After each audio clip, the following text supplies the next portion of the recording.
Hey, now, in this video, we're going to be talking about the legendary comic book writer Stan Lee. He passed away on November 12th, 2018 of pneumonia, and we're going to be talking about some of his life and his career. Let's begin.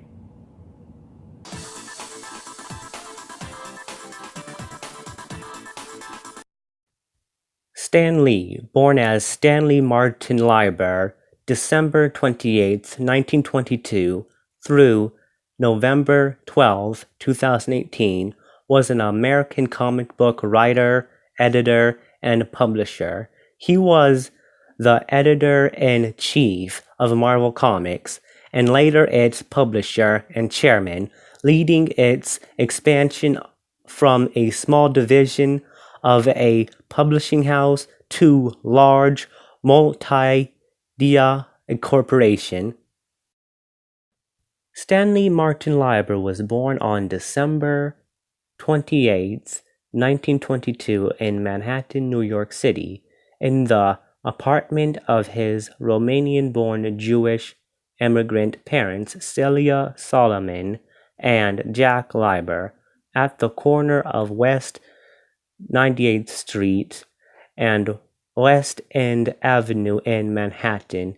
His father, trained as a dress cutter, worked only sporadically after the Great Depression, and the family moved further uptown to 4th Washington Avenue in Washington Heights, Manhattan. Lee had one younger brother named Larry Lieber. He said in 2006 that as a child he was influenced by books and movies, particularly those with Errol Flynn playing erotic roles. By the time Lee was in his teens, the family was living in an apartment at 1720 University Avenue in the Bronx. Lee described it as a third-floor apartment facing out back. Lee and his brother shared the bedroom while their parents slept on a fold-out couch.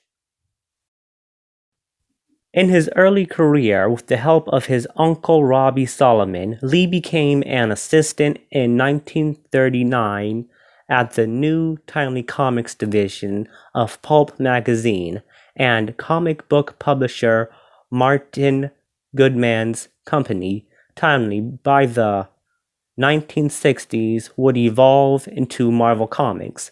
Lee, whose cousin Jean was Goodman's wife, was formally hired by Timely editor Joe Simon. His duties were prostatic at first. In those days, the artist dipped the pen in ink, so I had to make sure the inkwells were filled. Lee recalled in 2009, I went down and I got them their lunch. I did proofreading, I erased the pencils from the finished pages for them. Marshalling his childhood ambition to be a writer, young Stanley Lieber made his comic book debut with the text filler Captain America foils the Traitor's Revenge in Captain America Comics number 3, cover dated May 1941, using the, however you pronounce that, Stan Lee, which later years he would adopt his legal name. Lee later explained in his autobiography and numerous other sources that because of the low social status of comic books, he was so embarrassed that he used a pen name so that nobody would associate his real name with the comics when he someday wrote a great American novel. This initial story also introduced Captain America's trademark ricocheting shield toss. Lee entered the United States Army in early 1942 and served within the U.S. as a member of Signal Corps, repairing telegraph poles and other communications equipment. He was later transferred to the Training Film Division, where he worked writing manuals, training films, slogans, and occasionally cartooning. His military classification, he says, was playwriting. He adds that only 9 men in the U.S. Army were given that title. Vince Fargo, editor of Timely Animation Comics Selection, which put out humor and funny animal comics, filled in until Lee returned from his World War II military service in 1945. Lee was introduced into the Signal Corps Regimental Association and was given honorary membership of the 2nd Battalion of 3rd U.S.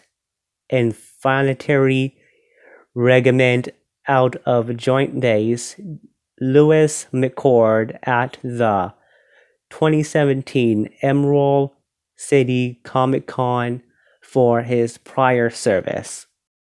Okay, now that right there was just to name a few. That was just very few out of his super long career. His very long career.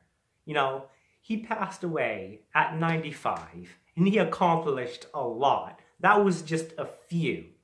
That was just a few of what that amazing man accomplished in his 95 years of life.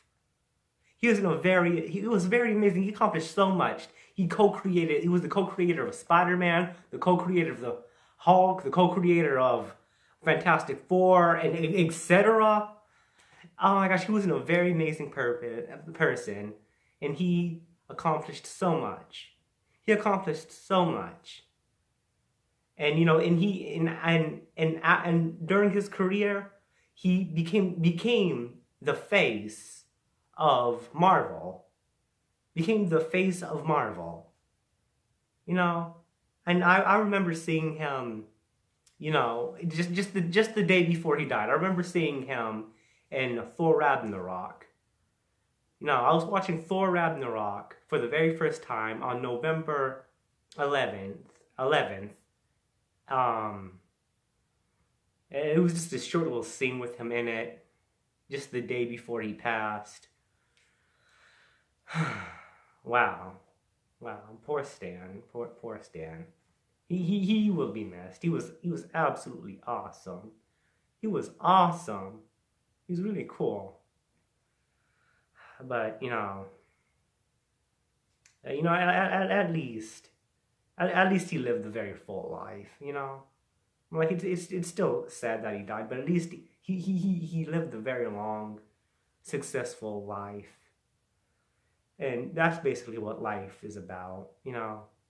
That's basically what life is about. Just accomplishing as much as you can and just living a good life. And I think he lived a very good life. Well, that's all I have to say. Rest in peace, Stan. You'll be missed. You're a comic legend.